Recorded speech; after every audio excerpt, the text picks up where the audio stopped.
Hand over the baby or I'll cut you both. The knife pressed against Megan Foster's throat.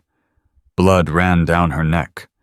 Her arms tightened around 5-month-old Noah, his tiny fingers gripping her shirt so hard his knuckles turned white.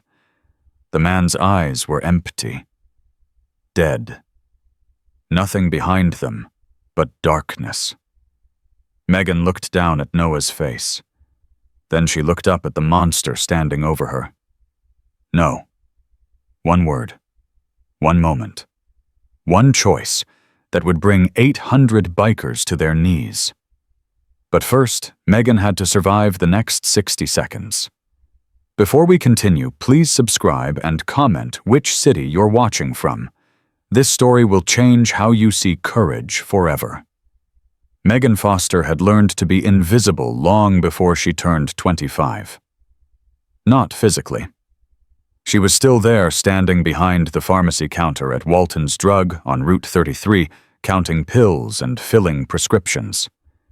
But she had mastered the art of being unseen, of making herself so small, so quiet, that people looked right through her like she was made of glass. It was 6:47 in the evening.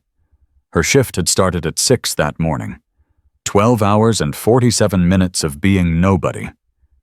Foster, you're short on the Hendrix prescription. Megan's hand paused on the pill bottle. She knew that voice. Karen Webb, the pharmacy manager, stood behind her with crossed arms and cold eyes. I counted twice. It's correct. Karen stepped closer. Are you arguing with me? No, ma'am, just stating a fact. Karen's lip curled. Facts. Right. Like the fact that you've been late 3 times this month. I was late once, by 4 minutes, because the bus broke down. Karen leaned in. Her breath smelled like coffee and contempt. Keep talking back, Foster. See where it gets you. Megan said nothing. She had learned that words were weapons she couldn't afford. Every response gave Karen more ammunition. Silence was her only shield. The pharmacy door chimed. An elderly man walked in, clutching a prescription slip in trembling hands. His eyes were red. His face was drawn. I need this filled, he said. His voice cracked. My wife, she's in hospice. They said she needs it tonight. Karen glanced at the prescription, then at the clock. We close in 10 minutes. Come back tomorrow. The old man's face crumpled. Tomorrow might be too late. Please. Policy is policy. Megan watched the exchange. Something twisted in her chest. She had seen this before. The way Karen treated people. The way she enjoyed having power over those who had none. I'll fill it, Megan said quietly. Karen turned. Excuse me, I'll stay late. Fill the prescription. It'll take 5 minutes. The old man looked at her with such gratitude that Megan had to look away. Karen's eyes narrowed. Fine, but you're not getting overtime. I know. Karen grabbed her purse and walked out without another word. The old man stayed watching Megan work. Thank you, he said. You didn't have to do that. Megan kept her eyes on the pills. Everyone deserves kindness, sir, especially now. The old man was quiet for a moment. What's your name? Megan. Megan. He nodded slowly. I'll remember that. When my wife asks who helped us tonight, I'll tell her it was Megan, the girl who stayed late when she didn't have to. Megan handed him the bag. Their fingers touched briefly. His hands were cold, trembling.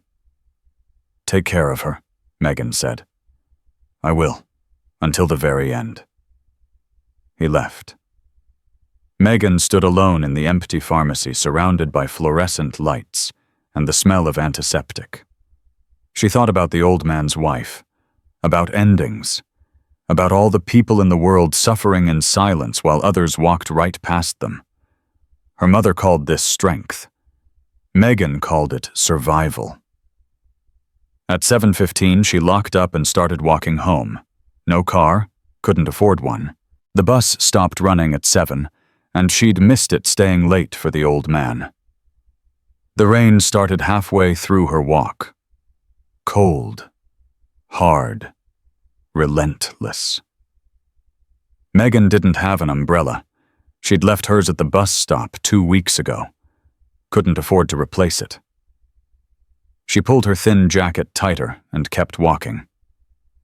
Cars drove past, spraying dirty water across her jeans. Nobody stopped. Nobody even slowed down. One car did slow. A silver BMW. Megan's stomach dropped. The passenger window rolled down. A familiar face appeared. Chelsea Morgan. 4 years of high school, 4 years of being called foster failure and welfare queen. 4 years of whispers and laughter and cruelty that left scars no one could see. Megan kept walking. Megan, is that you? 4 more steps, 5, 6. Oh my God, you look terrible. Do you need a ride? Megan stopped. She didn't turn around. I'm fine. You're soaked. Come on, let me help. Megan finally turned. Chelsea was looking at her the same way people looked at stray dogs. Not with kindness. With pity. With the satisfaction of being the one holding the umbrella while someone else drowned. No, thank you. Chelsea's expression flickered. Fine. I was just trying to be nice. Some people don't know how to accept help. The window rolled up. The BMW drove away, spraying more water across Megan's shoes. Megan stood in the rain. Water ran down her face. Some of it was rain. Some of it wasn't. She kept walking. The gas station appeared through the sheets of rain. Rusty's Gas and Go. The letters on the sign flickered in the storm. Megan had $3.47 in her pocket. Enough for a candy bar. Enough for a few minutes somewhere dry. She pushed through the door. A bell jingled. The store was warm. It smelled like motor oil and coffee. An old man sat behind the counter watching a small television. He looked up when she entered. Rough night. You could say that. Megan walked toward the candy aisle. She was counting the change in her pocket when she heard it. A baby crying. Not a normal cry. A sharp, distressed cry that made something twist in her chest. She turned. A woman stood near the front counter. Long black hair pulled back in a messy ponytail. Leather jacket covered in patches. She was holding a crying baby in one arm while digging frantically through a diaper bag with the other. Come on, come on! The woman's voice was desperate. Where is it? The baby screamed louder. Megan watched. The woman looked exhausted. Not just tired. Broken down exhausted. The kind that came from doing everything alone. The kind that came from sleepless nights and endless days and no one to help carry the weight. Megan recognized that look. She saw it in her own mirror every morning. She walked closer. Excuse me. Can I help? The woman looked up. Her eyes were red-rimmed, stressed dark circles underneath. She glanced at Megan's soaked clothes, her plain face. Then she looked at the patches on her own jacket. Megan followed her gaze. A howling wolf teeth bared. Curved letters spelling Iron Wolves MC. Everyone in town knew that name. Parents warned their children. People crossed the street. Doors locked when motorcycles drove past. But Megan didn't see a gang member. She saw a tired mother who needed help. I can hold the baby while you find what you're looking for, Megan offered. Or watch him if you need a minute. The woman stared at Megan. 10 seconds. 20. Something shifted in her expression. Surprise. Disbelief. And something else. Something like hope. Would you— I'm so sorry. I don't usually ask strangers, but my husband's out of town and my phone died, and I can't find his pacifier, and I haven't slept in 3 days, and— It's okay. Megan's voice was gentle. I've got time. The woman exhaled. Her whole body seemed to release tension. I'm Tara. Megan. And Tara handed over the baby carefully. He was warm, heavy. His crying slowed as Megan settled him against her shoulder. His name's Noah. He's 5 months old. Usually doesn't like strangers, but— Noah had stopped crying. He was looking up at Megan with wide brown eyes, his tiny fist gripping her wet collar. Hey there, little guy, Megan whispered. It's okay. You're okay. Noah made a gurgling sound. His fingers tightened on her shirt. He likes you. Tara's voice was thick with exhaustion and surprise. He never stops crying with strangers. Never. Megan didn't know what to say. She just held Noah closer, felt his warmth against her chest, breathed in his baby smell. This was what she was good at, taking care of others, making them feel safe. It was the one thing she never doubted about herself. His pacifier's probably in my saddlebag, Tara said. I just need to run out to my bike. 2 minutes, maybe 3. Take your time. Tara hesitated at the door. She looked back at Noah in Megan's arms. Something passed across her face. Trust. Gratitude. Relief. Thank you. Really. She pushed out into the rain. Megan bounced Noah gently. He made another gurgling sound and grabbed a strand of her wet hair. You're strong for such a little guy, Megan said softly. That grip could choke a bear. Noah smiled, a gummy, toothless smile that lit up his whole face. Something warm spread through Megan's chest, something she hadn't felt in a long time. She didn't notice the man who had entered the store. She didn't see him standing near the magazine rack. She didn't notice him watching her. But Eddie, the old clerk behind the counter, did. Eddie shifted uncomfortably, reached under the counter where he kept his shotgun. Something about that man wasn't right. The way he stood, the way he stared, the emptiness in his eyes. Eddie had seen a lot in his 73 years. He'd served in Vietnam. He'd worked this gas station for 40 years. He knew what danger looked like. That man was danger. Eddie's hand closed around the shotgun grip. He didn't pull it out. Not yet, just held it. Waited. The man took a step toward Megan. Megan finally looked up. Their eyes met. Everything in her body went cold. His eyes weren't empty. They were worse than empty. They were hungry, the kind of hunger that had nothing to do with food. She shifted Noah, put herself between the man and the baby. Cute kid. His voice was rough, like gravel scraping against bone. Yours? His mother will be right back. The man nodded slowly. His eyes never left Noah. That's too bad. He took another step closer. Megan's heart pounded. She glanced toward the counter. Eddie was watching them, his face tense. Can I help you with something? Eddie's voice was sharp. Warning. The man didn't even look at him. Just admiring the baby. Well, admire from over there. You're making the lady uncomfortable. The man smiled.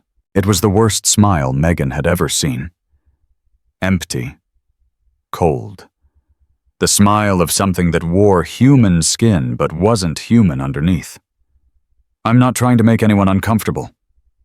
He moved closer, 5 feet away now. Megan could smell him. Cigarettes. Something sour underneath. Something rotten. What's his name? Megan didn't answer. The man's jaw tightened. I asked you a question. His mother will be back any second. You should go. The man laughed. It was the emptiest sound Megan had ever heard. I don't think so. He moved fast. His hand shot out and grabbed Megan's arm. Fingers dug into her flesh like iron clamps. And then she saw the knife. 6 inches of steel appearing in his other hand like magic. The blade caught the fluorescent light flashing silver. "Give me the kid." His face was inches from hers now. His eyes were empty. Dead, like looking into a void. "Give me the kid and nobody gets hurt." Eddie was reaching for his shotgun, but the man was too close to Megan. Any shot might hit her. Hit the baby. "Don't," the man said without turning around. "Try anything, old man, and I'll cut her throat before you clear the counter."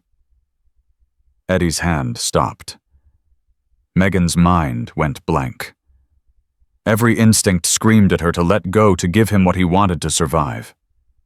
But she looked down at Noah. His eyes were wide open now.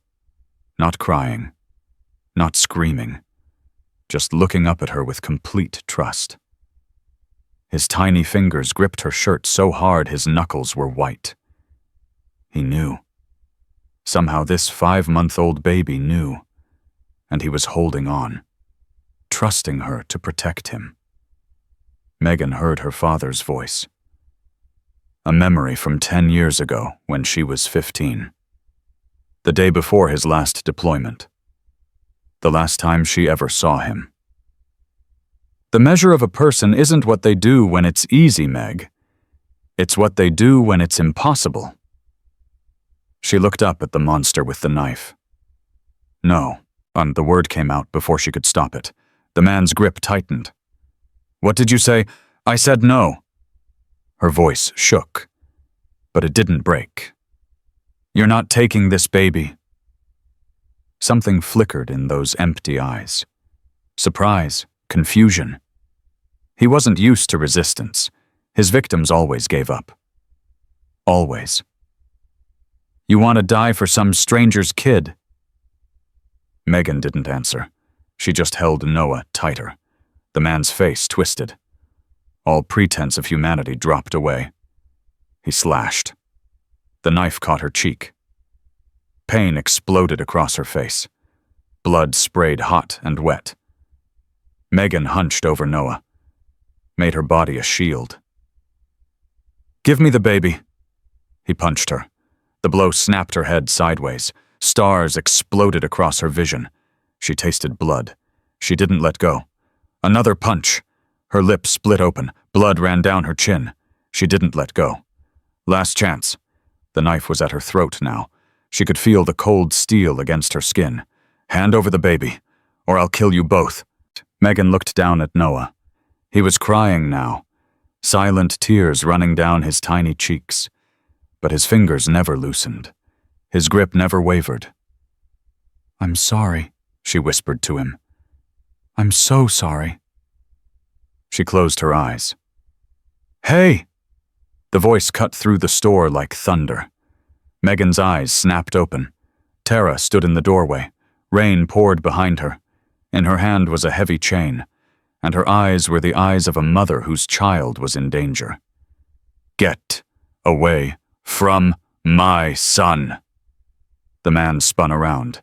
His knife hand moved toward Tara, but Tara was already moving. The chain whistled through the air, caught him across the forearm. The knife clattered to the floor. He screamed, grabbed his arm. Tara didn't stop. The chain came again, across his back, his legs, his shoulders. "You touch my baby." Her voice rose to a scream. "You threaten my son." The man stumbled backward, crashing into a display. Cans rained down around him. Megan scrambled away. Noah clutched against her chest. Blood poured down her face. Her vision was blurring, but she was moving. Getting Noah away, getting him safe. Eddie finally had his shotgun out. "Stay down, you son of a bitch! Stay down or I'll blow your head off!" The man looked around. Tara with her chain. Eddie with his shotgun. Megan with the baby backed against the far wall. He ran. Crashed through the back door. Disappeared into the rain. For a moment, nobody moved. Then Tara was running toward Megan. Her hands were shaking. Her face was white. "Oh God! Oh God! Are you okay? Is he okay? Is Noah okay? Megan couldn't answer. She was shaking too hard. The adrenaline was fading and the pain was crashing through her in waves. She looked down at Noah. He had stopped crying. He was looking up at her with those big brown eyes, and his fingers were still gripping her shirt. He's okay, Megan managed. He's okay. Tara pulled them both into her arms. Megan, Noah, all of them together. You didn't let go. Tara was sobbing. He had a knife to your throat and you didn't let go. I couldn't. Megan's voice cracked. I couldn't let him take Noah. I couldn't. Sirens wailed in the distance. Eddie was on the phone shouting at someone about sending every cop in the county. Tara pulled back, looked at Megan's face. The blood, the bruises already forming. What's your name? I need to know your name. Megan Foster. Tara grabbed her phone from her pocket, started dialing. What are you doing? Megan asked. Tara's eyes were fierce, burning. Calling my husband. Calling the club. Her voice was steel. Calling everyone. She lifted the phone to her ear. Stone, it's me, code red, Rusty's Gas and Go on Route 33. She paused. Someone tried to take Noah. A girl saved him. I need everyone. Another pause. Yes. Everyone. Every chapter. Every rider. Now. She hung up. Megan stared at her. What did you just do? Tara looked at her with tears streaming down her face. I just called 800 bikers, and they're all coming for you. Megan didn't understand. Couldn't understand. She was just a girl from a small town who couldn't afford an umbrella. Nobody special. Nobody important. But in 20 minutes, she would learn the truth. She had just become the most protected person in the state. And everything was about to change. The rain kept falling. The sirens grew louder. And somewhere in the distance, the first rumble of motorcycle engines began to echo through the night. The sirens reached Rusty's Gas and Go within 7 minutes. Megan sat on the floor, back against the wall, Noah still clutched against her chest. She couldn't stop shaking. The adrenaline had drained away, leaving nothing but cold emptiness and throbbing pain. Her face was on fire. The cut across her cheek pulsed with every heartbeat. Blood had soaked through her shirt, mixed with the rain that still dripped from her hair. But Noah was calm. He had stopped crying. His tiny hand rested against her collarbone. Fingers curled into her shirt. Every few seconds he would look up at her face, then settle back against her chest. Like he knew. Like he understood that she had kept him safe. 2 police cruisers screeched into the parking lot. Officers burst through the door, guns drawn. Everyone stay where you are. Eddie raised his hands, shotgun now on the counter. Easy, boys. The bad guy already ran. Went out the back about 10 minutes ago. One officer approached Megan. Young guy, maybe 25. His face went pale when he saw the blood. Ma'am, are you hurt? We need to get you medical attention. I'm fine. Ma'am, you're bleeding. That's a serious wound. I said I'm fine. Megan's voice cracked. Just find him. Find the man who did this. Tara appeared beside her. She saved my son. That bastard had a knife to her throat and she didn't let go. The officer's eyes widened. He looked at Megan differently now, not just as a victim, as something else. What's your name, ma'am? Megan Foster. He wrote it down. Can you describe the attacker? Megan closed her eyes. She could still see those empty eyes, still feel the cold steel against her throat. White male? Maybe 40. Gray hoodie. Dead eyes. She swallowed hard. His eyes were the worst part, like there was nothing behind them. The officer nodded. "We've already got units searching the area. We'll find him." But Megan heard something in his voice. Doubt. The rain was heavy. The man had a head start. Finding him would be like finding a needle in a haystack. An ambulance arrived. Paramedics rushed in with a stretcher. "I don't need that," Megan said. "I can walk." "Ma'am, please. You need to be examined." Tara knelt beside her. "Megan, let them help you. Please." Megan looked at her, then at Noah. The baby was falling asleep against her chest, thumb in his mouth, completely at peace. "Okay." Megan's voice was barely a whisper. "But Noah stays with me. I'm not letting go until his mother takes him." Tara's eyes filled with tears. "He's safe now. Because of you." The paramedics helped Megan to her feet. She swayed and strong hands caught her. "Easy. We've got you." They guided her toward the ambulance. Tara walked beside her, never more than arm's reach away. Outside, the rain had slowed to a drizzle. Red and blue lights painted everything in strobing colors. More police cars had arrived. Officers were setting up a perimeter, talking into radios. And then Megan heard it. A rumble. Low and deep. Growing louder. She looked up. Headlights appeared through the rain. Not car headlights. Lower. Wider apart.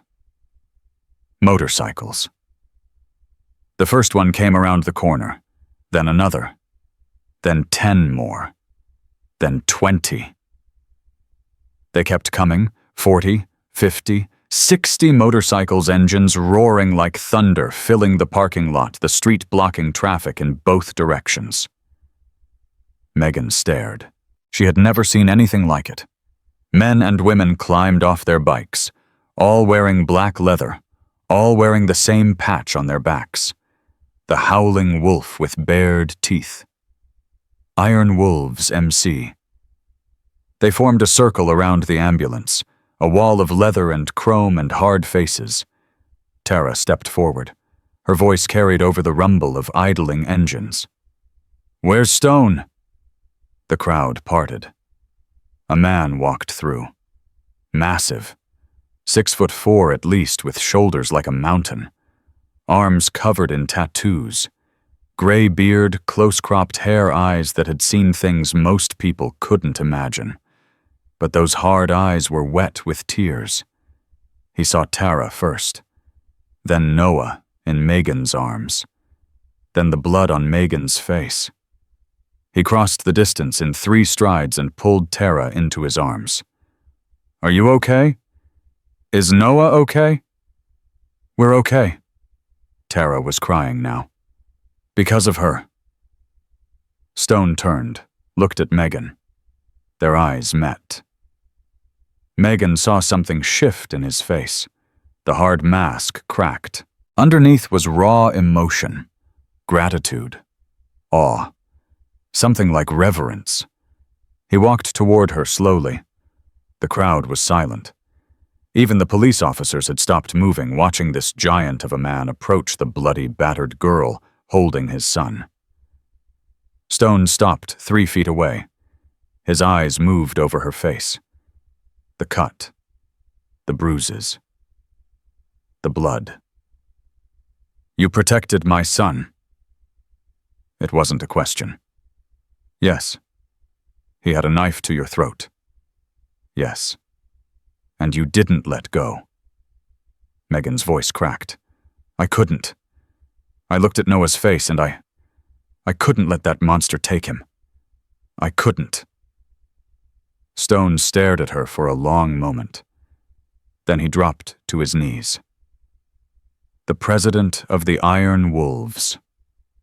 The most feared man in 3 counties, kneeling in a gas station parking lot in front of a 25-year-old girl who couldn't afford an umbrella. "Thank you." His voice broke. "Thank you for saving my boy." Megan didn't know what to do. Nobody had ever knelt before her. Nobody had ever looked at her like she mattered. I did what anyone would do. No. Stone's voice was fierce. No, you didn't. Most people would have given him up, would have saved themselves. You didn't. He looked up at her with tears streaming down his weathered face. The Iron Wolves don't forget that. Ever. He stood, turned to face the crowd. Call every chapter. His voice carried like thunder.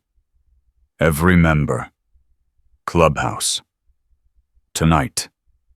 He turned back to Megan. You're coming with us. Megan blinked. What? You saved my son. You bled for him. You're under our protection now. He paused. If you want to be. Megan looked around, at the bikers, at the police, at Tara, who was nodding with tears in her eyes. I need to call my mom. Stone nodded. Call her. Tell her she's invited too. Megan's hands were shaking as she pulled out her phone. She dialed her mother's number. It rang twice. Megan. Her mother's voice was worried. Honey, are you okay? You should have been home an hour ago. Mom. Megan's voice cracked. Mom, something happened. What? What's wrong? Are you hurt? I'm okay. She looked at the blood on her shirt, at the bikers surrounding her at Stone, watching her with those fierce, grateful eyes. I'm okay, Mom, but I need you to do something for me. Anything. What is it? Megan took a deep breath. I need you to come to the Iron Wolves clubhouse tonight. Silence. The what? Megan almost laughed. I know how it sounds, but Mom, I promise everything is going to be different now. I'll explain when you get here. Megan Foster, you tell me right now what's going on. I saved a baby, Mom. Megan's eyes filled with tears. A man tried to take him and I didn't let go. And now these people, they want to help us. Her mother was quiet for a long moment. Are you safe? Yeah, Mom, I'm safe. Then I'll be there. Her mother's voice was thick with emotion. I don't understand any of this, but I'll be there. I love you, Mom. I love you too, sweetheart. I'm coming. Megan hung up. Her hands were still shaking. A paramedic appeared beside her. Ma'am, we really need to look at that wound. Stone stepped forward. Our doc is at the clubhouse. She'll take care of her. The paramedic hesitated. Sir, she needs professional medical attention. Our doc was an Army trauma surgeon for 15 years. She's more professional than anyone you've got. The paramedic looked at Megan. It's your choice, ma'am. Megan looked at Stone, at Tara, at Noah, still sleeping peacefully against her chest. I'll go with them. The paramedic nodded slowly. Okay. But if that cut isn't stitched properly, it'll scar. Some scars are worth it, Megan said quietly. 20 minutes later, Megan was on the back of Tara's motorcycle holding tight as they rode through the night. Noah was in a car seat in the truck that followed, driven by one of the club members. The rain had stopped. The clouds were breaking apart, revealing stars. Megan had never been on a motorcycle before. The wind in her face, the rumble beneath her, the sense of freedom, it was terrifying and exhilarating all at once. She could see the other bikes ahead and behind. Dozens of them, moving together like a river of chrome and leather. How are you doing back there? Tara called over her shoulder. I don't know, Megan admitted. I don't know anything anymore. Tara laughed. It was a real laugh, warm despite everything that had happened. That's how it starts. Everything you thought you knew gets thrown out the window, and then you find out who you really are. Who am I? Someone brave. Tara's voice was serious now. Someone who doesn't give up. Someone who fights for people they don't even know. Megan thought about that. She had spent 25 years trying to be invisible. trying not to be seen, trying not to matter. And in one moment, one choice, one word, everything had changed. No. That single word had changed her entire life. The clubhouse appeared ahead, a long building with dark walls. The parking lot was already filling with motorcycles, hundreds of them. Megan's heart pounded. Tara. How many people are here? Right now, maybe 500. By the end of the night, probably 800. 800 people for me. Tara pulled into a spot near the front door and cut the engine. Megan, you saved the president's son. You saved Stone's boy. She turned to face Megan. These people would die for Stone. And now they'll die for you too. Megan couldn't process that. It was too much. Too big. Too impossible. The front door of the clubhouse opened. A woman stepped out. Silver hair, sharp eyes, movements that said she had never backed down from anything in her life. This her? The woman asked. This is Megan. Tara helped her off the bike. Megan, this is Elena, Stone's mother. Elena walked straight up to Megan. She was small, barely 5 feet tall, but she moved like a queen. She took Megan's face in her hands, studied the cut, the bruises, the blood. You did this for my grandson. Yes, ma'am. Elena's eyes filled with tears. She pulled Megan into a hug so tight, Megan couldn't breathe. Thank you, Elena whispered. Thank you for saving our boy. Megan stood frozen. She couldn't remember the last time anyone had hugged her like this, like she was precious, like she mattered. Elena pulled back, wiped her eyes. Let's get you inside, get you cleaned up. Jenny's waiting. Jenny, our doc, former Army surgeon.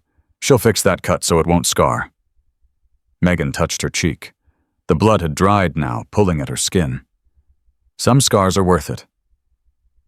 Elena smiled. Maybe. But let's see if we can avoid this one. Inside the clubhouse was packed. Bodies everywhere. The smell of leather and beer and something cooking in the back. Every eye turned to Megan as she walked in. The crowd parted.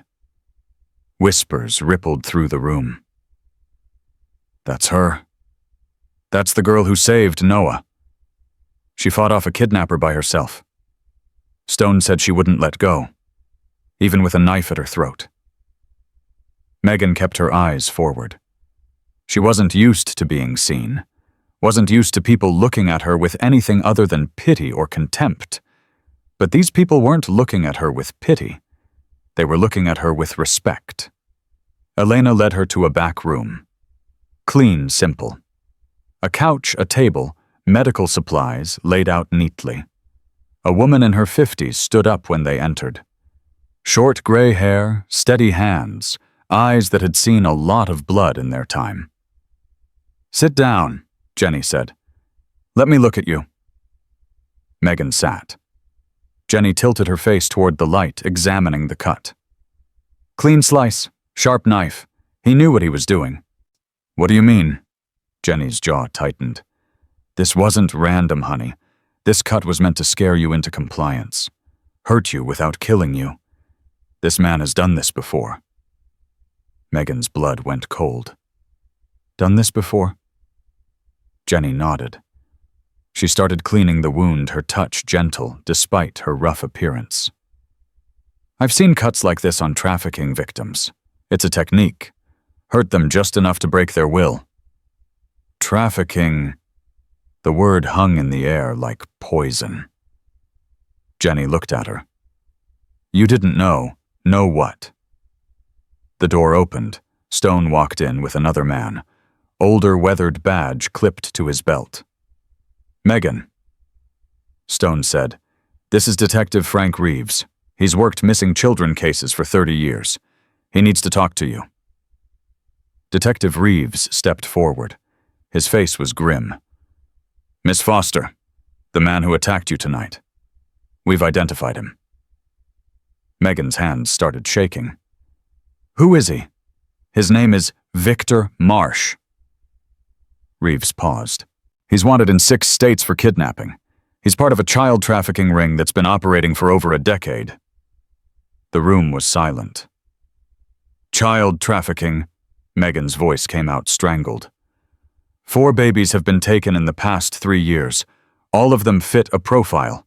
All of them disappeared without a trace. Reeves's voice was heavy. If you had given Noah to him tonight, we might never have seen that baby again. Megan felt sick. She thought of Noah's face, his trusting eyes, his tiny fingers gripping her shirt. Oh, God. You stopped him. Reeves stepped closer.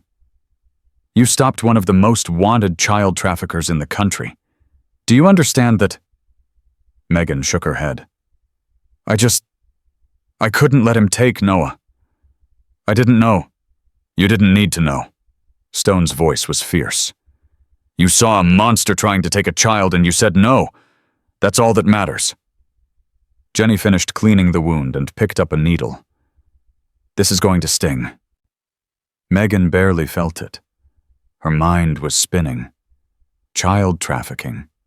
6 states. 4 babies missing. The other babies, she said suddenly. The 4 that were taken. Were they ever found? Reeves's face darkened. No. What happened to them? Silence. Detective, what happened to them? Reeves looked at Stone. Stone nodded. We believe they were sold. Overseas buyers. Wealthy families who don't ask questions. Reeves's voice was barely controlled fury. Once they leave the country, the chances of recovery are almost 0. Megan thought she might throw up. 4 babies, sold like merchandise, gone forever. And Noah almost became the 5th. But there's something else. Reeves pulled out his phone. Marsh didn't work alone. He had a partner, someone who identified targets, tracked vulnerable mothers, told him where they'd be. He showed Megan a photo. The world tilted. No, Megan whispered. No, that's impossible. On the screen was a familiar face. A face she had seen just hours ago. A face that had stopped in the rain and offered her a ride with fake concern dripping from every word. Chelsea Morgan. You know her. Megan couldn't breathe. We went to high school together. She stopped to talk to me tonight. On my way to the gas station, she offered me a ride. The room went very still. She was checking on you, Reeves said slowly. Making sure you were on schedule. Making sure you wouldn't interfere with the plan. What plan? Reeves and Stone exchanged a look. Miss Foster, we found a list on Chelsea Morgan's phone when we arrested her 20 minutes ago. Reeves's voice was careful now, gentle. It was a list of future targets, mothers with babies, vulnerable women who wouldn't be missed immediately. Megan's heart stopped. Your mother was on that list. What? Your neighbor, Mrs. Patterson. She has a 6-month-old son. You babysit him 3 nights a week. Megan thought of little Henry. His laugh, his chubby cheeks, the way he always reached for her when she walked in the door. They were going to take Henry. We believe Chelsea was setting up the operation, building a file on your mother's schedule, your schedule, waiting for the right moment. Megan's hands were shaking violently now. If I had gotten in that car with Chelsea tonight, you would have been out of the way. Reeves's voice was grim. And Victor would have had a clear path to Noah, then eventually to Henry. Megan bent over. She was going to be sick. Everything she thought she knew was a lie. Chelsea's bullying in high school, the fake friendliness today. All of it was part of a plan to steal babies. A plan that had failed because Megan said one word, no. Stone knelt in front of her. His big hands took hers. Listen to me. You didn't just save my son tonight. You stopped an operation that's been stealing children for years. You're not a victim, Megan. You're a hero. Megan looked up at him. Tears were streaming down her face. I don't feel like a hero. I feel like I'm going to fall apart. Then fall apart. Stone's voice was gentle. Fall apart right here, right now. We'll catch you. That's what family does. Family, yeah. Stone squeezed her hands. Family. You became one of us the moment you refused to let go of my son. And the iron wolves protect family. The door opened again.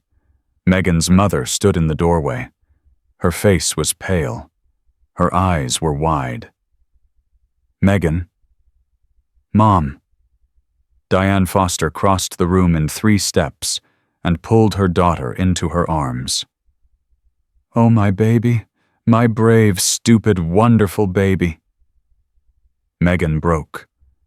All the walls she had built, all the armor she had worn to survive. It cracked and fell away. She sobbed into her mother's shoulder, 3 years of grief and loneliness and fear pouring out of her, her father's death, the endless work, the crushing invisibility. All of it released in wrenching, gasping cries. Her mother held her tight. I've got you, Mama's got you, you're safe now. Stone stood and quietly left the room, giving them privacy. But before he closed the door, he looked back at Megan. When you're ready, he said softly. There's something we need to discuss. About what happens next. The door clicked shut. Megan didn't know what next meant. But for the first time in years, she wasn't afraid to find out. Megan didn't know how long she cried. Minutes. Maybe hours. Time had stopped meaning anything. All she knew was her mother's arms around her, the smell of her perfume, the sound of her heartbeat. When the tears finally slowed, Megan pulled back. Her mother's face was wet too. Mom, I'm sorry. I didn't mean to scare you. Scare me, Diane's voice cracked. Megan, I saw the news on my way here. They're calling you a hero. They're saying you fought off a kidnapper with your bare hands. I didn't fight him. I didn't let go. Diane cupped her daughter's face, looked at the cut, now stitched closed, the bruises turning purple. Your father would be so proud of you. Megan's chest tightened. You think so? I know so. Diane's eyes filled with fresh tears. He always said you were stronger than you knew, that you had courage you hadn't discovered yet. She smiled through her tears. He was right. The door opened. Stone stood there, his massive frame filling the doorway. Sorry to interrupt, but there's something Megan needs to see. Megan looked at her mother. Diane nodded. Go. I'll be right here. Megan stood. Her legs were shaky, but they held. She followed Stone out of the room. The main hall had transformed. Chairs had been arranged in a massive circle. Every seat was filled. More people stood along the walls, packed shoulder to shoulder. A path opened as Stone led Megan toward the center. Every eye followed her. Is that her? That's the girl who saved Noah. Look at her face. She really fought him. She's just a kid. Megan kept her eyes forward. Her heart was pounding so hard she could feel it in her throat. Stone guided her to a chair at the center of the circle. He walked to a small platform and picked up a microphone. The room went silent. Brothers and sisters, Stone's voice echoed through the space. Tonight, we're here because of a miracle. He paused, let his eyes sweep the room. This afternoon, my wife Tara was at Rusty's Gas and Go with our son Noah. A man tried to take him. A kidnapper. A monster who's been stealing children for over a decade. Angry murmurs rippled through the crowd. Stone raised his hand. Silence fell. He would have taken my boy. He would have disappeared with Noah, and we might never have seen him again. Stone's voice cracked. Just like those other families never saw their children again. He turned, looked directly at Megan. But that didn't happen. Because of this young woman, every eye in the room shifted to Megan. Megan Foster is 25 years old. She works at a pharmacy. She was walking home in the rain when she stopped at that gas station. He walked toward her as he spoke. She saw a mother struggling with a crying baby, and she offered to help. Stone stopped in front of Megan. When the kidnapper came for Noah, Megan could have handed him over. She could have saved herself. No one would have blamed her. His voice dropped. But she didn't. She said no. And when he cut her, she still didn't let go. When he hit her, she protected my son with her own body. She bled for him. She fought for him. Stone's voice rose. She screamed for help when he tried to silence her. She held on until Tara came back. She saved my son's life. The room erupted. Cheers, applause, shouts of approval. Stone let it continue for a moment, then raised his hand. I've been president of this chapter for 15 years. I've seen a lot of courage, a lot of loyalty. He paused. But I have never seen anything like what Megan Foster did today. He gestured to someone at the edge of the room. Elena stepped forward. In her hands was a black leather vest. Megan's breath caught. This is not a full member's vest, Stone said, taking the vest from his mother. We don't just give those out. You have to earn them. He turned to Megan. But this vest marks Megan as a protected friend of the Iron Wolves. It means she is under our protection. It means that anyone who threatens her threatens all of us. He held up the vest. On the back was a howling wolf with wings spread wide. Below it, words in silver thread, protected Megan. Stone's voice softened. Please stand. Megan stood. Her legs were trembling. Stone walked behind her and held up the vest. Megan slipped her arms through the holes. The leather settled on her shoulders. It was warm, heavier than she expected, but it felt like armor. Stone walked back to face her. He held out his hand. Welcome to the family. Megan shook his hand. The room exploded in cheers again. She looked out at the crowd. Hundreds of people on their feet applauding for her. The invisible girl from the pharmacy. The one nobody noticed. They saw her now. Her mother had pushed through the crowd. She was crying. Elena was crying. Tara stood at the edge of the circle holding Noah, tears streaming down her face. Megan felt something break open inside her chest. All the walls she had built, all the armor she had worn to survive. It cracked and fell away. She started to cry. Not quiet tears. Real sobs that shook her whole body. 25 years of being invisible, 25 years of being told she was nothing, all of it washing away in this room full of strangers who had become family. Her mother was at her side, instantly holding her. It's okay, baby. Let it out. It's okay. The crowd didn't look away, didn't judge. Some of the hardest-looking men wiped their own eyes. When Megan finally caught her breath, Stone stepped forward again. There's one more thing. Megan looked up. As of tonight, Megan Foster's debts are paid. Megan blinked. What? Stone smiled. I made some calls. Your mother's medical bills, your rent, your student loans, all of it, paid in full. Megan's mother gasped. No, that's too much. We can't accept. You can and you will. Elena appeared beside them. You don't argue with the Iron Wolves, honey. But why? Megan's voice cracked. You don't even know us. Stone knelt in front of Megan, looked her in the eyes. Because you didn't know my family either. And you still put yourself between my son and a monster." He reached out and touched the vest on her shoulders. "This is what family does. We take care of each other." Megan stared at him. Nobody had taken care of her family since her father died. They had been alone, struggling, drowning, and now strangers were throwing them a lifeline. "Thank you." The words came out as a whisper. "Thank you." Stone stood and nodded. "Now, let's eat. My mother's been cooking all day." The tension broke. People started moving, talking, heading toward tables laden with food. Megan stayed where she was. Her mother held her hand. "This is real," Diane said softly. "This is actually happening." "I know."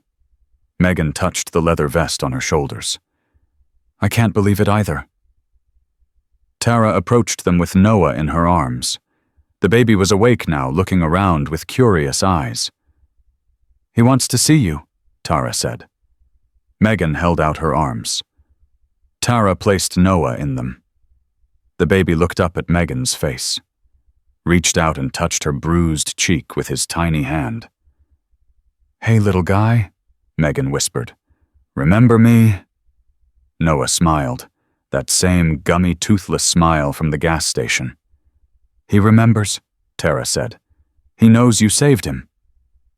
Megan held him close, felt his warmth against her chest. This was why she had fought. This small, innocent life. This baby who had never hurt anyone, who deserved to grow up safe and loved. She would do it again. 100 times. 1,000 times. The celebration continued for 2 more hours. Megan met what felt like hundreds of people. Everyone wanted to shake her hand. Thank her. Tell her she was brave. It was overwhelming. But also wonderful.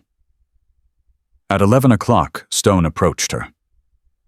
"We need to talk, privately." Something in his voice made Megan's stomach tighten. "What's wrong?" "Not here. Come with me." She followed him to a back office. Detective Reeves was already there, along with 2 men she didn't recognize. They wore suits. FBI badges hung from their necks.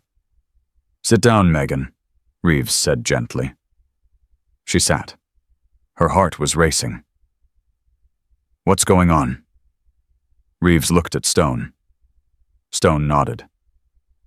"We've been interrogating Chelsea Morgan for the past 3 hours, Reeves said. "She's talking, trying to cut a deal." "A deal?" "She wants reduced charges in exchange for information about the trafficking network." Reeves paused. "And she's given us something big." Megan's hands started shaking. "What?" One of the FBI agents stepped forward. "Miss Foster, the network that Chelsea Morgan and Victor Marsh worked for is bigger than we thought. Much bigger." "How big?"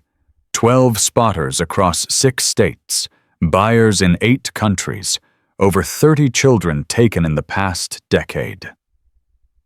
Megan felt sick. "But that's not why we're here," the agent continued. "Chelsea gave us something else. A name." "What name?" The agent looked at Reeves, at Stone, then back at Megan. "The man who runs the operation. The one at the top. The one who's been untouchable for 15 years. Megan waited. "His name is Richard Hayes." The name meant nothing to Megan, but she saw Stone's face go white. "No," Stone breathed. "That's not possible." "Who's Richard Hayes?" Megan asked. Stone looked at her. His eyes were haunted. "Richard Hayes is the mayor of this town. He's been mayor for 12 years. He gave a speech at my wedding." Stone's voice was barely a whisper. "He held Noah when he was born." The room was silent. "The mayor," Megan couldn't process it. "The mayor is running a child trafficking ring." "We don't have proof yet," Reeves said. Just Chelsea's word. But if she's telling the truth, she's telling the truth. One of the FBI agents pulled out a folder. We've been investigating Hayes for 2 years. Anonymous tips, suspicious financial transactions, but we could never get enough for a warrant. He opened the folder. Until tonight. Inside was a photograph. A blurry image from a security camera. Richard Hayes shaking hands with Victor Marsh. This was taken 3 weeks ago, at a private airfield outside of town. We didn't know what it meant, until Chelsea told us that Hayes personally approves every target. Megan's mind was spinning. The mayor. The man who cut ribbons and gave speeches and smiled for cameras. The man everyone trusted. He approved Noah. Yes. He approved Henry Mrs. Patterson's baby. Yes. Megan thought she might throw up. But that's not all, the agent said. Chelsea told us something else. Something that affects you directly. Megan looked up. What? The agent hesitated. Looked at Stone, at Reeves. Tell her, Stone said. She deserves to know. The agent nodded slowly. Miss Foster Chelsea Morgan didn't just randomly encounter you in high school. She was placed there. Hayes runs a program, identifies vulnerable families years in advance, plants spotters near them, builds relationships, watches, waits. Megan's blood went cold. Chelsea has been watching you for 10 years, since you were 15. 15! Megan's voice came out strangled. That's when my father died. Yes. The agent's voice was gentle. We believe your family was identified as a potential target around that time. A struggling military family. Father dead, mother sick, daughter isolated. But I don't have children. No. But you have access to children. You babysit. You work at a pharmacy where mothers come with babies. You're invisible. Forgettable. The agent paused. You're the perfect spotter. Or you would have been if they could turn you. Megan felt like the floor was falling away beneath her. They wanted to recruit me. Eventually, Chelsea was supposed to befriend you, gain your trust, bring you into the network. The agent shook his head. But you never let her in. You never trusted her. So they changed the plan. Changed it how? They decided to use you instead. Watch through you. Track the families you babysit. The mothers who come to your pharmacy. The agent's voice hardened. They've been watching you for years, Miss Foster. And you never knew. Megan couldn't breathe. 10 years. 10 years of being watched, of being studied, of being used without her knowledge. Every time she babysat Henry, every time she filled a prescription for a new mother, every time she walked to work or took the bus or stopped at the gas station. They were watching. Megan, Stone's voice cut through her panic. Megan, look at me. She looked up. They were watching you for 10 years, and in all that time they never saw what you really are. His eyes were fierce. They thought you were weak, invisible, easy to manipulate. But tonight you proved them wrong. You looked a monster in the eye, and you said no. Megan's hands were shaking. You're not a victim, Megan. You're the one who's going to bring them down. How? Stone looked at the FBI agents. They nodded. Chelsea is willing to testify against Hayes. But she's not enough. We need more. Stone leaned forward. We need you. Me. What can I do? Hayes doesn't know you survived the attack. He thinks Victor got away with Noah. He doesn't know we're onto him. Stone's voice dropped. But he knows you. He's been watching you for years. He trusts that you're invisible. Harmless. Megan understood. You want me to help you catch him? Only if you're willing. Only if you choose to. Stone's voice was serious. You've already done more than anyone could ask. You saved my son. You owe us nothing. Megan thought about Noah. About Henry. About the 30 children who had been stolen. About their families who would never see them again. She thought about her father. About his voice telling her she was stronger than she knew. She thought about 10 years of being watched. Used. Manipulated. And she thought about Chelsea Morgan. About the fake smile in the rain. The fake concern. The fake friendship. Something hardened inside her. "I'll do it." Stone studied her face. "You're sure? He took 30 children. He tried to take Noah. He put my mother on a list." Megan's voice was steel. "I want to look him in the eye when you arrest him. I want him to know that the invisible girl he's been watching for 10 years is the one who destroyed him." Stone smiled. It was a fierce smile. A proud smile. "That's my girl." He turned to the FBI agents. "Set it up. Whatever she needs, she gets. Full protection. Full support." The agents nodded. "One more thing," Stone said. He pulled out his phone. Made a call. "It's me. Activate the network. Every chapter. Every state. We're going to war." He hung up. Megan looked at him. "What did you just do?" "Called in reinforcements." Stone's eyes were burning. "Hayes has money, power, connections, but we have something he doesn't." "What?" 800 bikers who would die to protect you." Stone put a hand on her shoulder. "And a whole lot more who are on their way." Megan looked at the vest on her shoulders. The howling wolf with spread wings. Protected. She wasn't invisible anymore, and Richard Hayes had no idea what was coming for him. Outside the clubhouse, the rumble of more motorcycles filled the night. They were coming.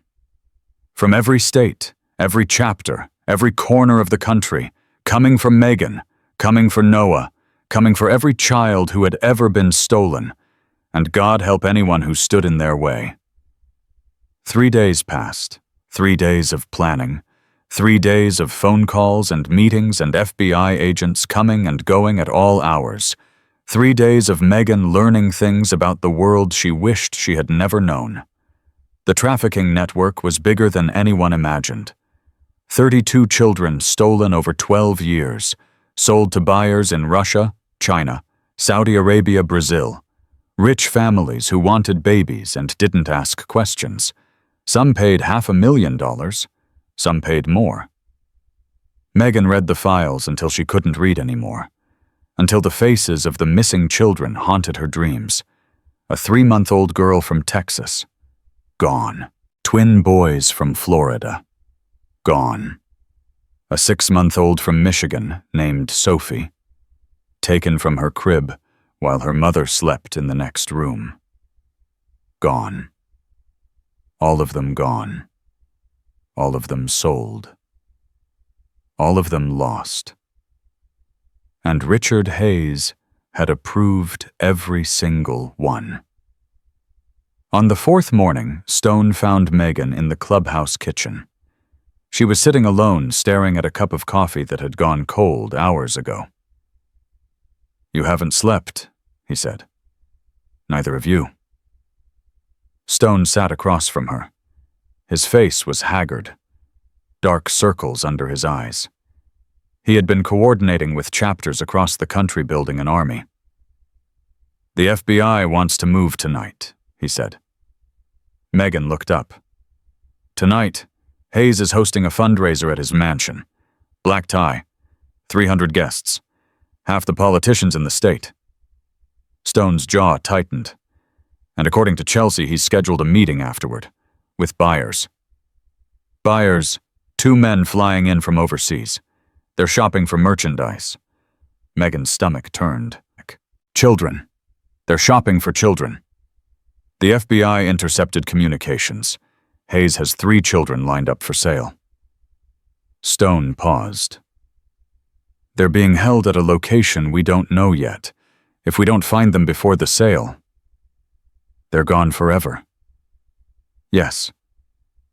Megan's hands clenched into fists. What do you need me to do? Stone studied her face. You sure you're ready for this? I've been ready since he put Noah on that list. Stone nodded slowly. Hayes knows your face. Knows you work at Walton's pharmacy. But he doesn't know you survived the attack. Doesn't know you're connected to us. So we're going to use that. Stone leaned forward. One of our members owns a catering company. They're working the fundraiser tonight. We can get you inside. Inside the mayor's mansion, you'll be serving drinks, invisible, just like you've always been. Stone's voice was careful. But this time, you'll have something Chelsea gave us. A device that can clone Hayes's phone. Get within 3 feet of him, activate it, and we'll have access to everything. His contacts, his messages, the location of those children. Megan's heart was pounding. And if he recognizes me, he won't. You'll be in a uniform. Hair different, makeup covering your bruises. Stone paused. But if something goes wrong, we'll be right outside. Every iron wolf in the state will be surrounding that mansion. Megan thought about it. 3 children. 3 innocent lives hanging in the balance. I'll do it. Stone reached across the table and took her hand. You're braver than any soldier I ever served with. I'm just doing what needs to be done. That's exactly what bravery is. The next 8 hours were a blur of preparation. Jenny taught Megan how to use the cloning device, a small black box that fit in her palm. Get within 3 feet, press the button, hold for 10 seconds. Tara helped with her disguise. Different hairstyle, professional makeup that aged her 10 years and covered the healing cut on her cheek. A catering uniform that made her look like a completely different person. Megan barely recognized herself in the mirror. You look perfect, Tara said. Completely forgettable. Story of my life. Tara squeezed her shoulder. Not anymore. After tonight, everyone will know your name. At 6 o'clock, Megan climbed into a white catering van with 4 other servers. All of them iron wolves. All of them carrying concealed weapons. The driver was a man named Marcus, former Marine, Stone's second in command. Nervous, he asked. Terrified. Good. Terrified keeps you sharp. He glanced at her in the rearview mirror. Remember, get close to Hayes, clone his phone. Get out. Don't be a hero. I'm not a hero. Marcus smiled. Stone thinks differently. So does Noah. The mansion appeared ahead. Massive, white columns, circular driveway filled with expensive cars, guards everywhere. Megan's heart was pounding as they pulled up to the service entrance. A security guard approached the van. Catering. Marcus handed over paperwork. The guard scanned it, looked at the servers in the back. His eyes passed over Megan without stopping. Invisible. Just like always. You're clear. Service entrance around back. They drove through, inside the mansion chaos. Waiters rushing everywhere. Kitchen staff shouting orders. The clink of glasses and the murmur of hundreds of conversations. Megan grabbed a tray of champagne and walked into the main hall. 300 people in evening gowns and tuxedos. Politicians. Businessmen, celebrities, all of them laughing and drinking and having no idea that the man they were celebrating was a monster. She scanned the crowd. There, by the fireplace, Richard Hayes. Tall, silver hair, perfect smile. The kind of face you'd see on a campaign poster. Trustworthy, friendly, safe. Everything about him was a lie. Megan moved through the crowd, offering champagne, smiling, invisible. She got within 20 feet of Hayes, then 15, then 10. He was talking to a woman in a red dress, laughing at something she said. 5 feet. Megan's hand slipped into her pocket. Found the cloning device. 3 feet. Champagne, sir? Hayes turned. Looked at her. Megan's blood froze. For a terrible moment she thought he recognized her. His eyes narrowed slightly. Studied her face. Then he smiled. Took a glass from her tray. Thank you, dear. Megan pressed the button. 1 second.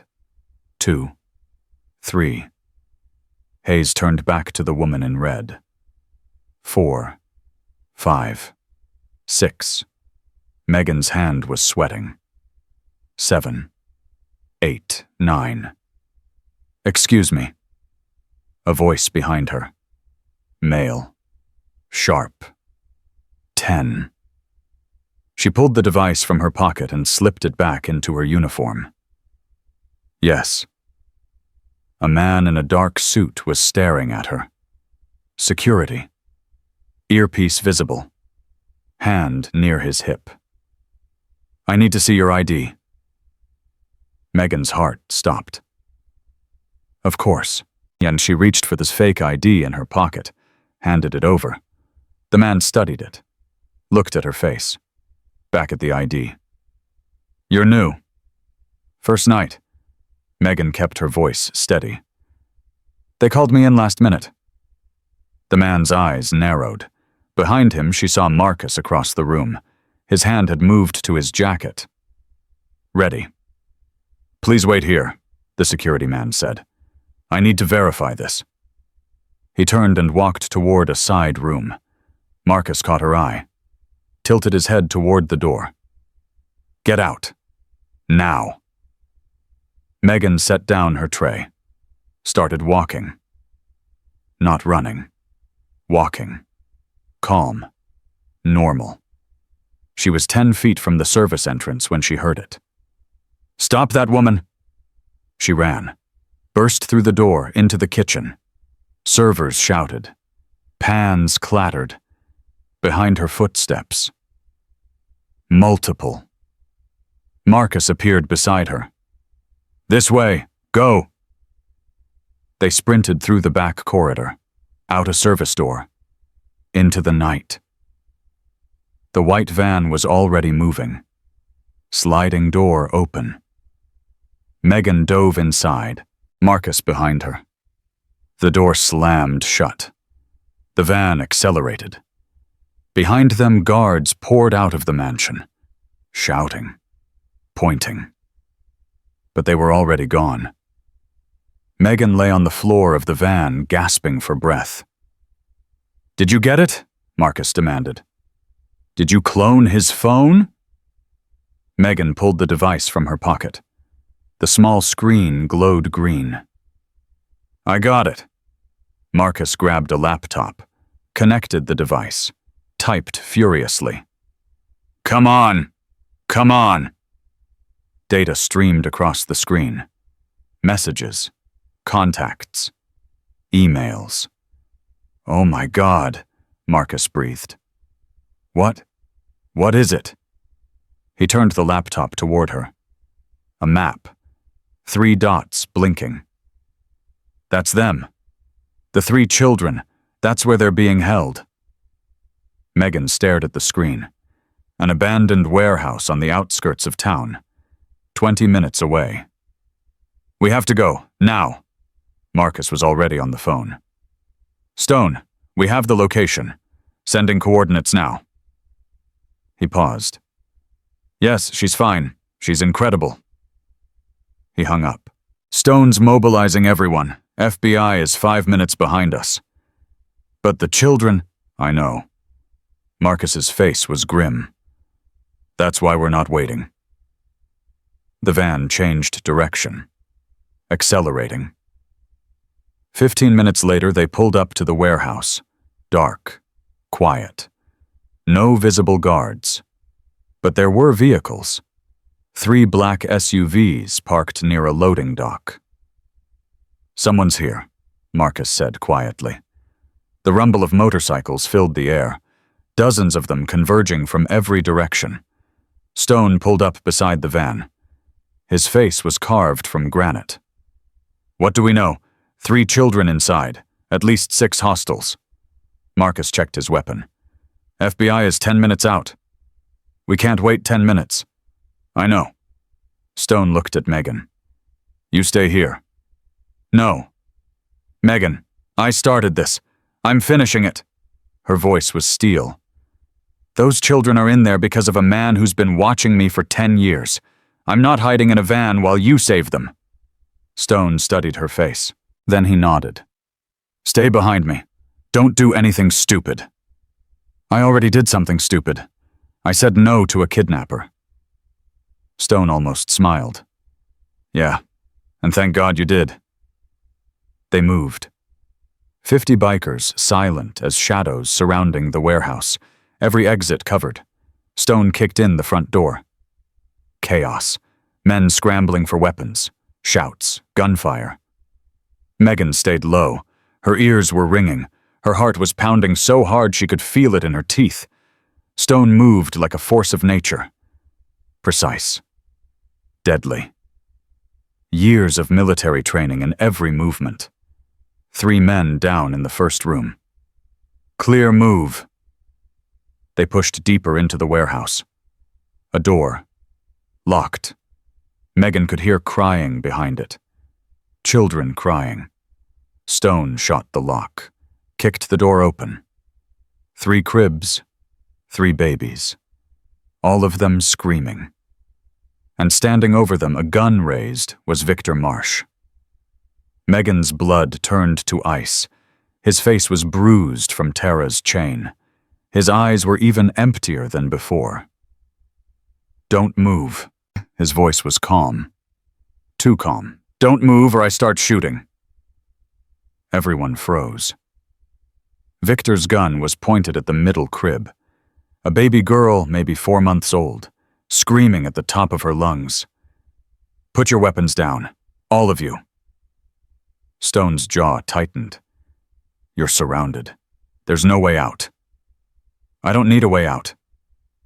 Victor smiled, that horrible, empty smile. "I just need leverage."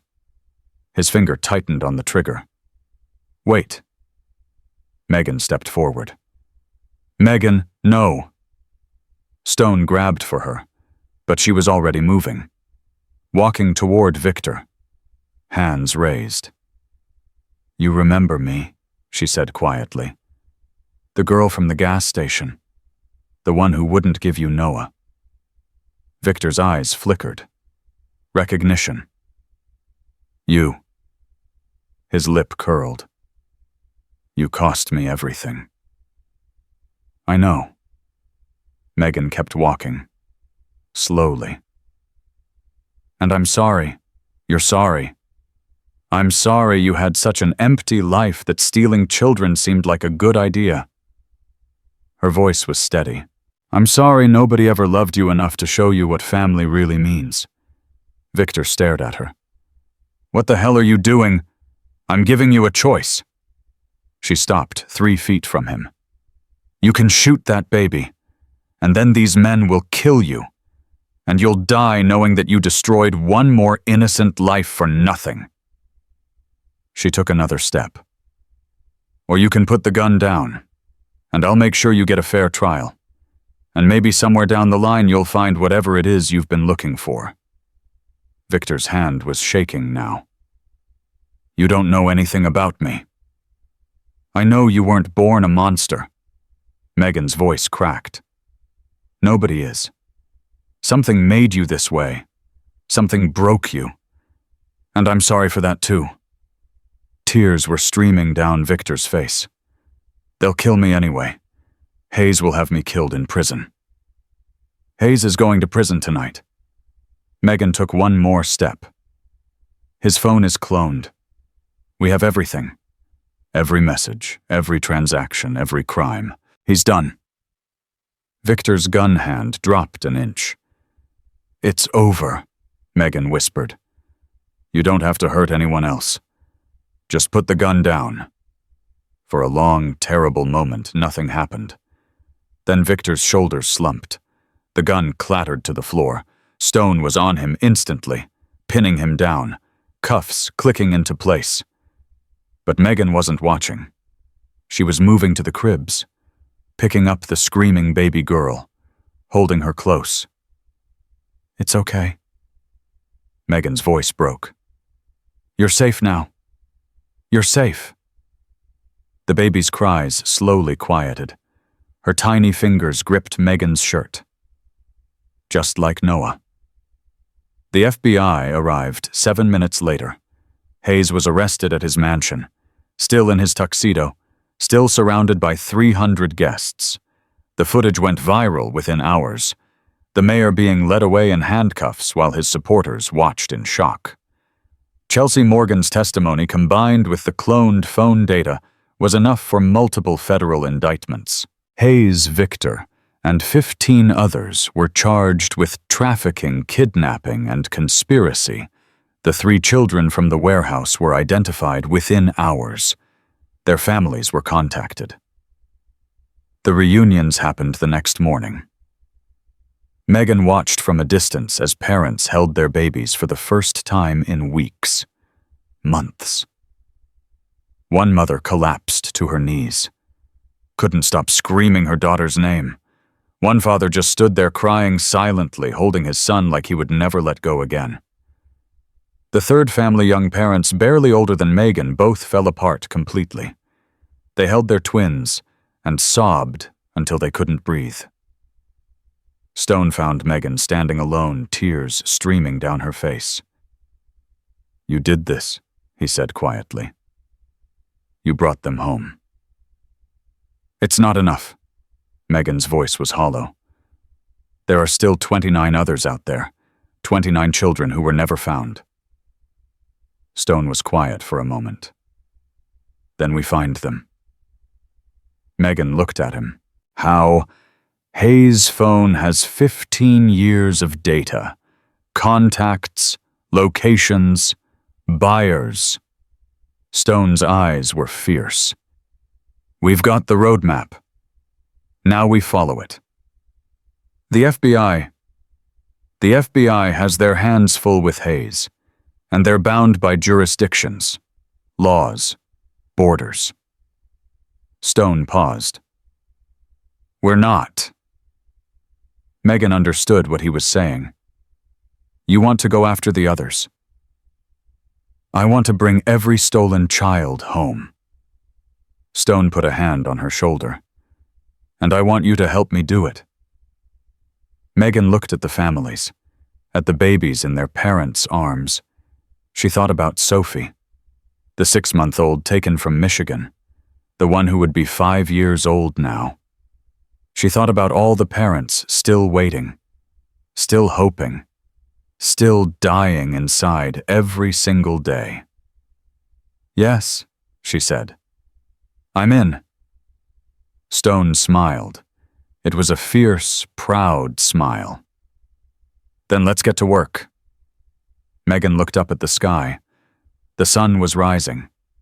A new day. A new beginning. And 29 children were waiting to come home. 6 months had passed since the night Megan Foster said no to a monster in a gas station.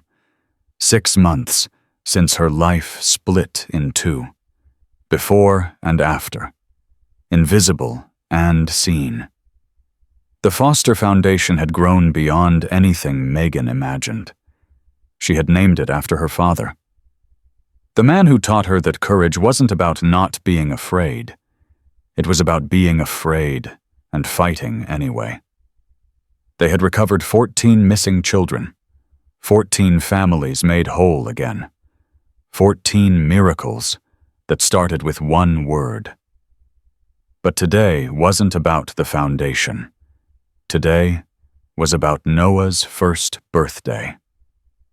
Megan pulled up to Stone and Tara's house on her motorcycle, a gift from the club on her 26th birthday.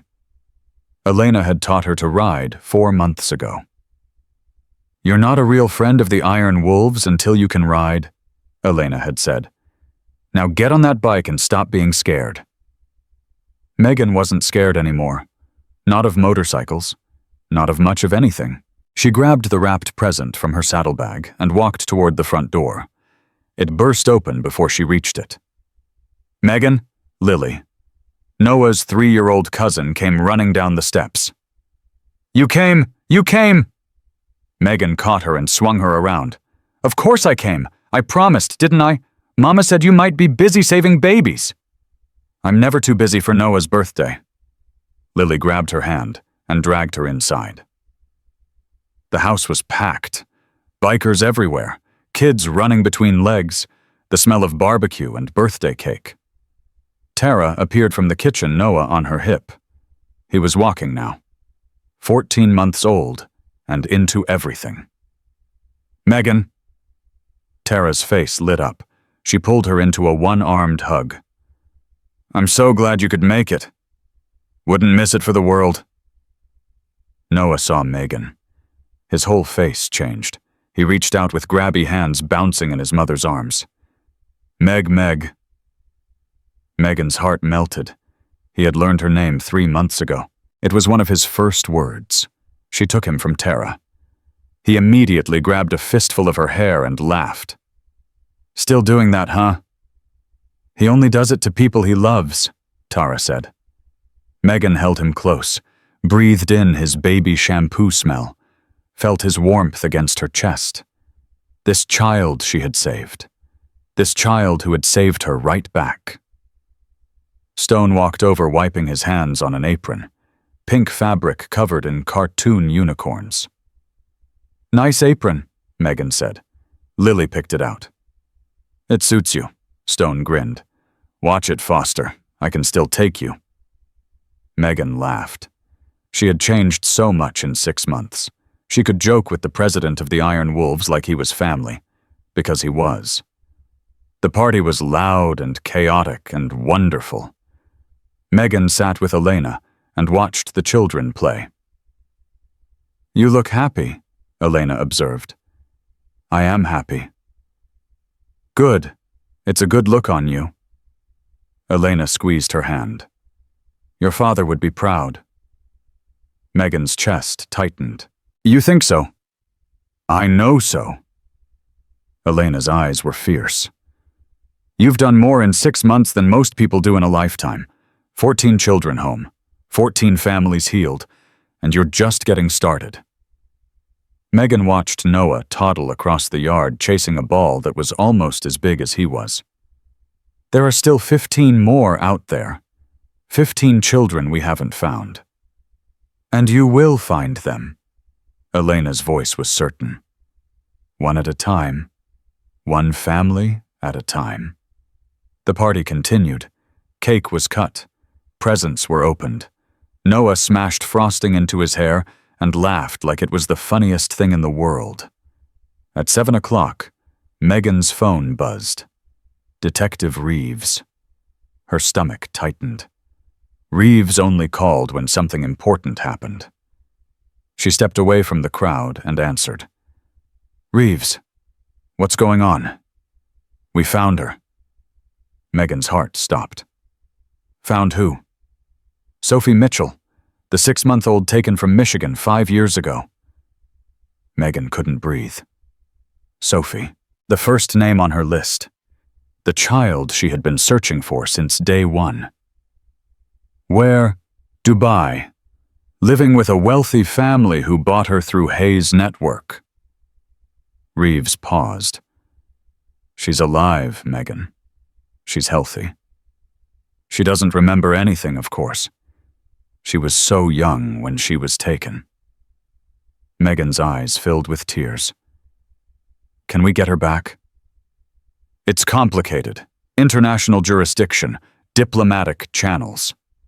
Reeves exhaled. "But we have enough evidence to prove she was stolen. The State Department is involved. It's going to take time, but yes, we can get her back. Her parents, I'm calling them next." Megan closed her eyes. Thought about Rachel and David Mitchell, the parents who had never stopped searching, who had appeared on every news show, begged every politician, spent every penny trying to find their daughter. 5 years of hoping. 5 years of dying inside every single day. And now it was almost over. Thank you, Reeves. Don't thank me. Thank yourself. His voice was thick. None of this would exist without you. He hung up. Megan stood there for a long moment, phone in hand, tears streaming down her face. 15 children found. 15 more still out there. But today 1 more was coming home. Stone found her on the back porch. Reeves called. Megan nodded. They found Sophie Mitchell. Stone's face transformed. Joy. Pure, unfiltered joy. Dubai. Yeah, it's going to take time to bring her back. But she's alive. She's safe. Stone pulled her into a hug, held her tight. You did this. You brought her home.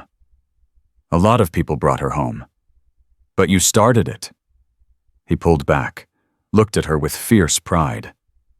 You said no to a monster in a gas station, and everything changed.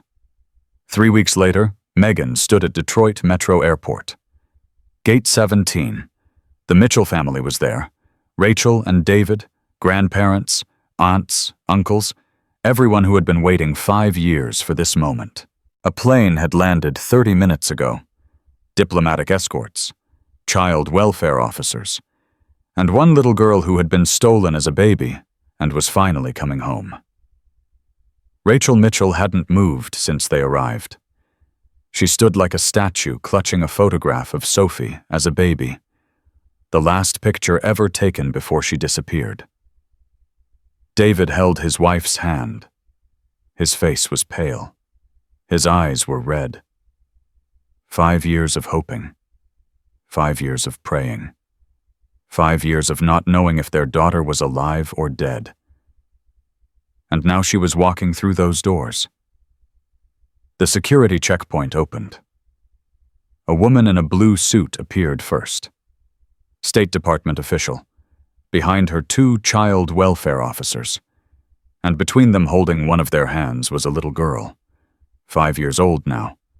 Blonde hair, blue eyes, wearing a pink dress that someone had bought her for the occasion. Sophie Mitchell. Rachel made a sound. Half sob, half scream. She fell to her knees. Sophie looked around, confused, scared. This was all new, all strange. The only parents she remembered were thousands of miles away. But then she saw Rachel's face, saw the photograph clutched in her mother's hands. Something flickered in Sophie's eyes. Recognition memory, or something deeper, something that had been waiting in her heart for 5 years. She walked toward Rachel, slowly, carefully, stopped in front of her. Mama. The word was uncertain, questioning, but it was enough. Rachel pulled her daughter into her arms, held her so tight that Sophie squeaked. Yes, baby. Rachel was sobbing. Mama's here. Mama's got you. Mama's never letting go again. David fell to his knees beside them, wrapped his arms around his wife and daughter. Our baby. His voice was broken. Our little girl. Sophie looked confused, but she wasn't pulling away, wasn't crying. Something in her recognized these people. Something in her knew. The whole family surrounded them. Grandparents crying, aunts and uncles crying, strangers in the airport crying. Megan watched from across the terminal. Tears streamed down her face. 16 children now. 16 families. 16 miracles. But it still wasn't enough. Would never be enough. Not until every stolen child was home. Her phone buzzed. Text from Detective Reeves. New lead, 2 siblings in Ukraine. When can you fly out? Megan looked at Sophie and Rachel, at the joy, the healing, the love that had survived 5 years of separation. She typed back, "Book the flight. I'm ready." 2 months later, Megan stood at the Iron Wolves clubhouse. The main hall was packed. Every chapter, every member, hundreds of bikers who had become family. Stone stood on the platform, microphone in hand. 8 months ago, we welcomed Megan Foster as a protected friend of the Iron Wolves. She had saved my son from a kidnapper, put herself between my boy and a monster. The crowd was silent, listening. Since then, Megan has done something remarkable. She started a foundation. She's found 18 missing children. She's reunited 18 families. She's brought hope to people who had none. Murmurs of approval rippled through the crowd. Today, I'm here to tell you that Megan Foster is no longer a protected friend. Megan's heart stopped. Stone reached into his vest, pulled out a new patch. She's one of us. Full member. The first woman to earn full membership in this chapter who wasn't born into the club. The crowd erupted. Stone walked toward Megan, held up the patch, a howling wolf with spread wings. Below it, words in silver thread. Angel Founding Protector. He pressed it against her chest. Welcome to the family, for real this time.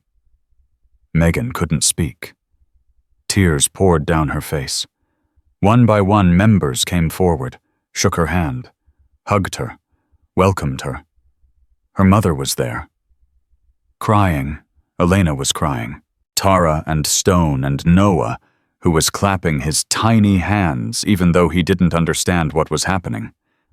This was family, not blood, not obligation. Choice. This was what it meant to belong. After the ceremony, Megan stepped outside. Needed air. Needed to process. The night was clear. Stars everywhere. The rumble of motorcycles in the distance. Her phone buzzed. Another text from Reeves. Found the siblings in Ukraine. They're safe. Flying home tomorrow. 20 children now. Megan looked up at the stars. She thought about her father, about his voice telling her she was stronger than she knew. She thought about that moment in the gas station, the knife at her throat, Victor's empty eyes, Noah's tiny fingers gripping her shirt. She thought about all the children still missing, all the families still waiting. The door opened behind her. Stone walked out. You okay? Yeah. Megan's voice was thick. Just thinking. About how one word changed everything. When Stone stood beside her. Looked up at the same stars. No. Yeah. Megan smiled through her tears. 1 word, 2 letters. And my whole life is different. That's how it works sometimes. Stone's voice was quiet. The biggest changes come from the smallest choices. A moment of courage. A decision to fight. A refusal to give up. Megan thought about that. There are still 12 children out there. 12 families waiting. I know. I'm going to find them. Every single one. I know that too. Megan looked at him. How do you know? Stone smiled. It was a fierce smile. A proud smile. Because I know you, Megan Foster. You're the girl who said no to a monster. The girl who held on when anyone else would have let go. He put a hand on her shoulder. You're not going to stop until every stolen child is home. No, Megan said quietly. I'm not. They stood there together, looking up at the stars. Somewhere out there, 12 children were waiting. 12 families were hoping. 12 miracles were waiting to happen. And Megan Foster, the invisible girl who had learned to say no, was just getting started. Because courage wasn't about not being afraid. It was about being terrified and fighting anyway. It was about holding on when everyone else let go. It was about believing that one person could make a difference. And it was about knowing deep in your bones that some things were worth bleeding for. Megan had learned that lesson in a gas station on Highway 33. She would spend the rest of her life proving it true. One child at a time, one family at a time, one miracle at a time, until every lost child was found, until every broken family was whole, until the world understood what she had always known, that the invisible ones are often the strongest, that the forgotten ones are often the bravest, and that love, real love, never lets go.